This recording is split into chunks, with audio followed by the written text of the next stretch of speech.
Hi കൂട്ടുകാരെ. പിന്നെ ഞാനിന്ന് പറയുന്നത് നമുക്ക് എല്ലാം നോമ്പല്ലേ, നോമ്പിന് നമുക്ക് എളുപ്പത്തിൽ ജോലികളൊക്കെ കഴിയണ്ട. അതിന് നമ്മൾ എന്താ ചെയ്യേണ്ടതെന്നാൽ നമ്മൾ ഒരു 3:30 4 മണിൻ്റെ ഉള്ളിൽ എണീച്ച് കഴിഞ്ഞിട്ട് നമ്മൾ നമ്മളെ ഭക്ഷണം ഉണ്ടാക്കി വെച്ചത് ചൂടാക്കുന്നതാണ് നല്ലത്. ഉണ്ടാക്കുന്നതാണെങ്കിൽ ഉണ്ടാക്കുക.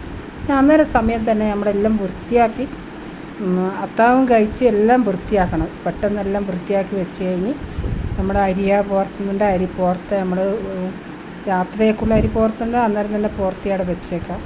പിന്നെ നമ്മൾ അലക്കുന്നുണ്ടെങ്കിൽ അലക്കുന്ന അവിടെ വാഷിംഗ് മെഷീനില്ല, ഇപ്പോൾ എല്ലാവരും വാഷിംഗ് മെഷീനിലൊക്കെ വെച്ചേക്കാം. അങ്ങനെ നമ്മൾ അന്നേരം തന്നെ നമ്മൾ കുളിയൊക്കെ സുബഹി നിസ്കരിക്കുന്നതിന് മുമ്പേ നമ്മൾ കുളിച്ച് കഴിയണം. എന്നാൽ തന്നെ നമ്മുടെ കുളിയെല്ലാം കഴിയും. അതൊരു ബലമുള്ള കാര്യമല്ല, അത് കുളിക്കുന്നത് നമ്മുടെ ശരീരം വൃത്തിയാക്കേണ്ടല്ലൊരു. എന്നാൽ നമുക്ക് ഉഷാറുണ്ടാവും, ഖുർആൻ ഓതാൻ ഉഷാറുണ്ടാവും, എല്ലാം ഉണ്ടാവും.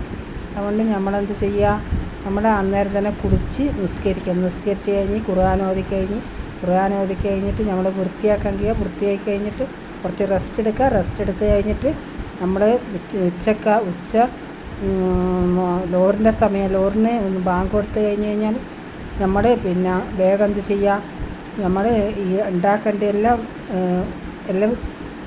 ഏലാക്കിയിട്ട് വെക്കുക. എന്നിട്ട് ഒരു 3 മണി 4 മണിൻ്റെ ഇടയ്ക്ക് നമ്മൾ ഭക്ഷണമെല്ലാം ഉണ്ടാക്കി ഒരു 6 മണിയാകുമ്പോൾ നമുക്ക് ഭക്ഷണമെല്ലാം ഉണ്ടാക്കി കഴിയുക. 6 മണിയോ ഒരു 5 മണിൻ്റെ ഇടയിൽ നമ്മൾ ഭക്ഷണമെല്ലാം ഉണ്ടാക്കി കാത്തിരിക്കും. നമുക്ക് എളുപ്പം കഴിയും ജോലികളിൽ. ഒന്ന് 3:30 4 മണിൻ്റെ ഇടയിൽ എണീക്കണം. അന്നേരം എണീച്ച് കഴിഞ്ഞാലും ഒരു അരമണിക്കൂർ കൊണ്ട് എണീച്ച് കഴിഞ്ഞാലും നമ്മളെ ജോലിയൊന്നും വേഗമൊന്നും കഴിഞ്ഞ് കിട്ടൂല. അതുകൊണ്ട് എൻ്റെ എല്ലാ കൂട്ടുകാരും ഇങ്ങനെ ചെയ്യും. എനിക്ക് വേണ്ടി നിങ്ങളും പ്രാർത്ഥിക്കും, എനിക്ക് വേണ്ടി ഞാനും പ്രാർത്ഥിക്കും. Okay, thanks.